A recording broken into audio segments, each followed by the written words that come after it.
Dieu de nous parler ce matin. Prions au nom de Jésus. Père, nous nous confions à toi. Enseigne-nous, Seigneur. Parle-nous, Père. Nous attendons de toi. Au nom de Jésus. Au nom de Jésus. Au nom puissant de Jésus, nous avons ainsi prié. Amen. Amen. Que Dieu soit béni. Prenons nos Bibles. Nous sommes dans le livre de 1 Corinthiens. Nous sommes dans 1 Corinthiens. Tenons-nous debout pour honorer la parole de Dieu. 1 Corinthiens chapitre 12.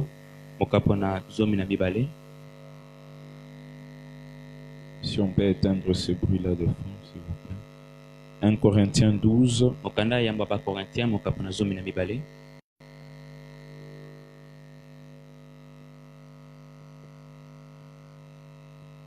Nous pouvons lire à partir du 7e verset.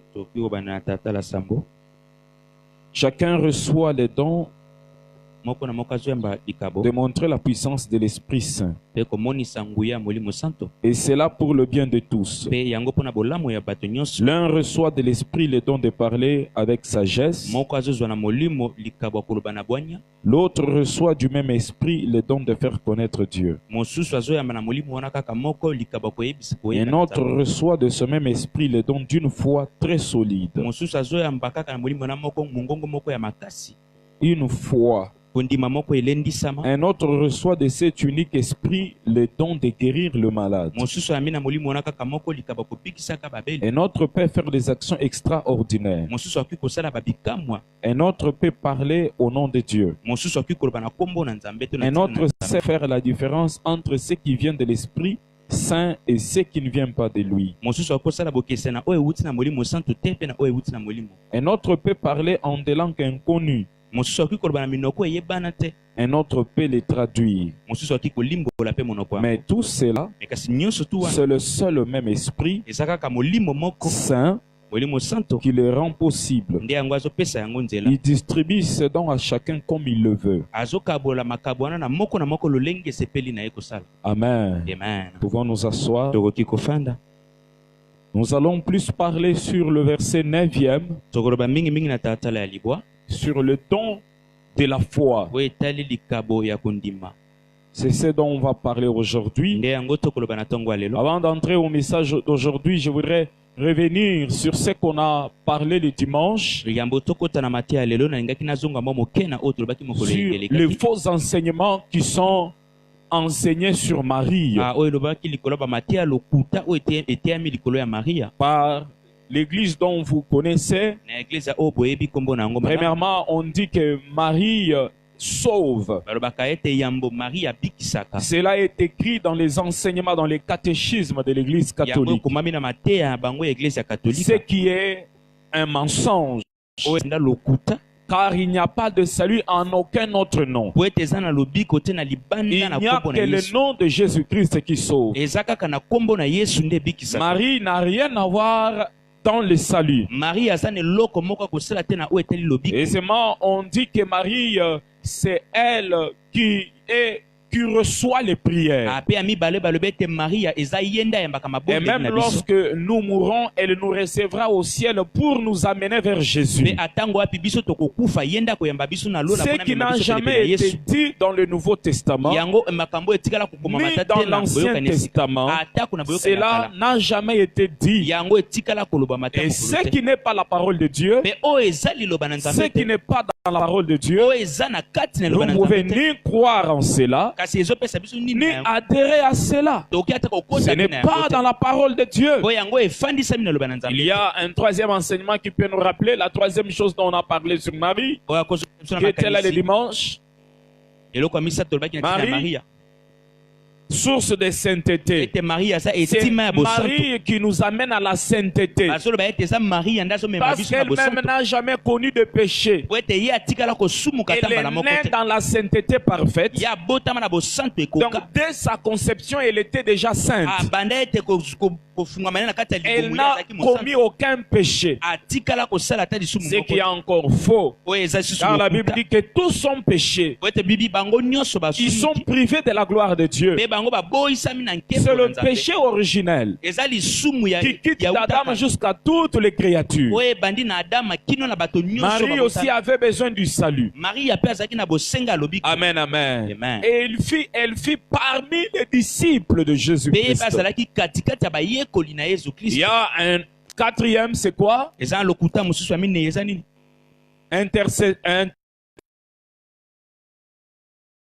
Intercesseur. Elle est intermédiaire. Elle est auxiliaire. Elle est avocate. Ce qui est un mensonge total.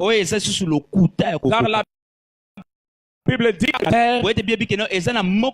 entre Dieu et nous, si ce n'est Jésus-Christ, lui. Amen, amen. Et la dernière, elle reçoit nos prières. Une vierge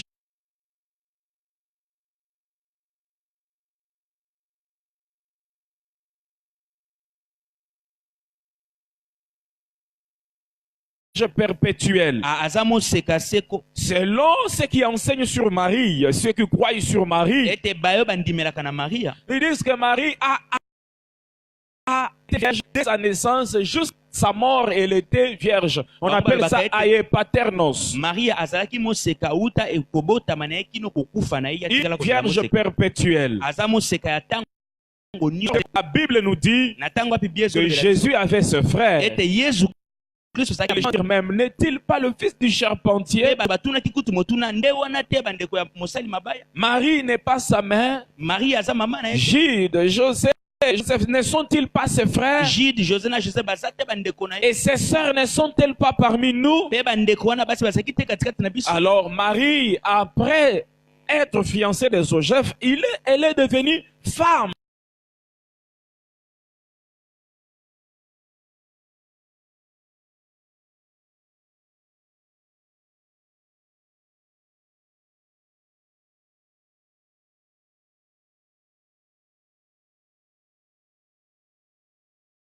Je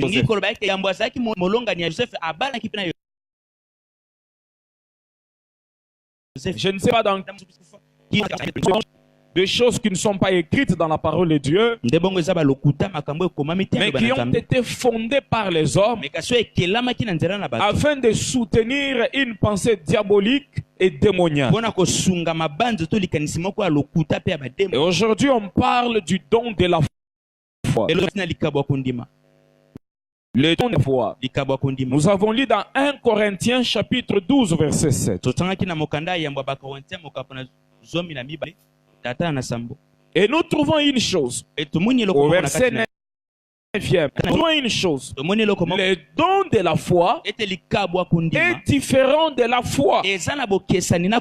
Tu peux avoir la foi, mais le don de la foi, il y a la différence entre le don de la foi et la foi proprement dite. Ainsi, on peut parler de trois sortes de foi. Premièrement, il y a la foi naturelle. Chacun croit en quelque chose. Je crois qu'il sera jour. Je crois qu'il fera nuit. Chacun croit dans quelque chose. Mais ce n'est pas de cette foi-là dont on va parler. Il y a la foi spirituelle. Je crois au Seigneur Jésus-Christ. Je crois en Dieu. C'est une foi spirituelle. Nous croyons en Dieu. Nous croyons au Seigneur Jésus. Nous sommes sauvés par la foi. Mais ce n'est pas de cette foi-là dont on parle. Il y a une troisième dimension de la foi. C'est la foi de manifester Jésus-Christ. C'est la foi de manifester la puissance de Dieu. On peut l'appeler la foi surnaturelle. La foi de puissance. La foi de manifestation de Jésus. Et tu es sauvé et tu meurs et tu pars au ciel, tu n'as pas eu le don de foi. Le don de foi est donné par le Saint-Esprit. La Bible, il a donné à celui-là tel don, à l'autre tel don. Alors il faut que le Saint-Esprit te donne le don de foi. Et si tu n'as pas reçu le don de foi, alors tu ne pourrais pas l'exercer. Quoique tu as la foi en Jésus. Amen, amen. Amen. C'est le don de foi. C'est la foi qui nous permet à faire de miracles. La foi qui nous permet à appeler à l'existence des choses qui n'existent pas. Une foi qui est supérieure à notre foi. Une foi qui est produite par l'Esprit de Dieu et la parole de Dieu en nous. La Bible dit que la foi vient de ce qu'on entend. Et ce qu'on entend vient de la parole de Christ. Après avoir cru en Jésus, tu peux lire la Bible et voir que Jésus a guéri des malades. Et sur base de cette parole, Jésus-Christ a dit, allez faites de même. Sur base de cette parole, tu prends une foi. Et tu dis, moi aussi je guérirai le malade. Et à cause de cela, il se crée en toi la foi surnaturelle. La foi de manifester Jésus-Christ. Nous pouvons lire dans Marc chapitre 11. Marc chapitre 11. Verset 22e.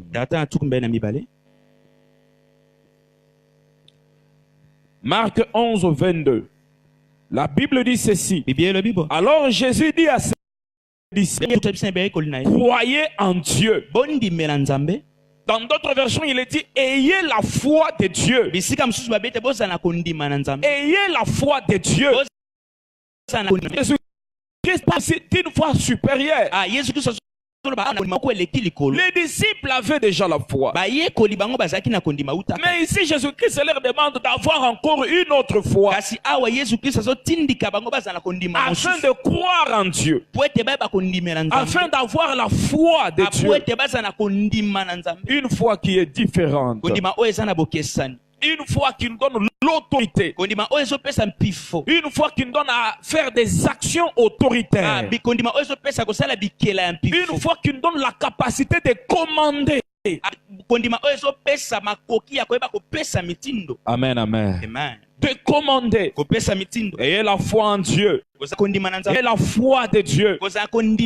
Ayez l'autorité de Dieu. La Bible dit ceci.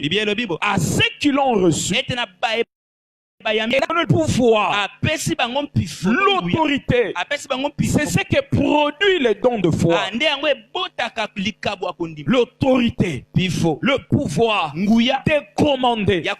Même quand les choses ne marchent pas, tu peux parler. Et quand tu parles, les choses changent. Qu'elles soient les choses naturelles ou qu'elles soient les choses spirituelles. C'est lui qui a le don de foi. Il suffit qu'il parle. Et quand il parle, il y a un changement. Amen. Amen. Acclamons le Seigneur. Jésus a prononcé des paroles d'autorité devant un arbre dans la Bible. Il a commandé à l'arbre. Au verset du chapitre 11 de Marc. Alors Jésus dit au figuier, personne ne mangera plus jamais de tes fruits.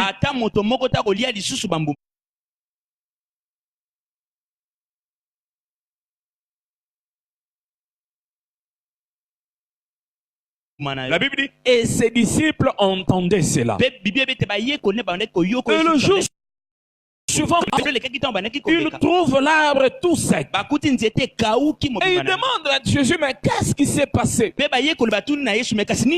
Jésus leur dit, ayez foi en Dieu. Regardez, Jésus n'a pas prié. Jésus n'a pas fait un jeûne de prière. Jésus a prononcé une seule parole. Il a simplement dit que personne ne mange de ton fruit. Quand je jeûne, je demande, je n'agis pas dans le don de foi, j'agis dans la foi.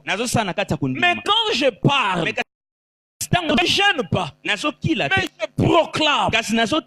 Là, j'agis dans le don de foi et non dans la foi naturelle. Celui qui a la foi naturelle, il priera, il gênera, il dira Seigneur,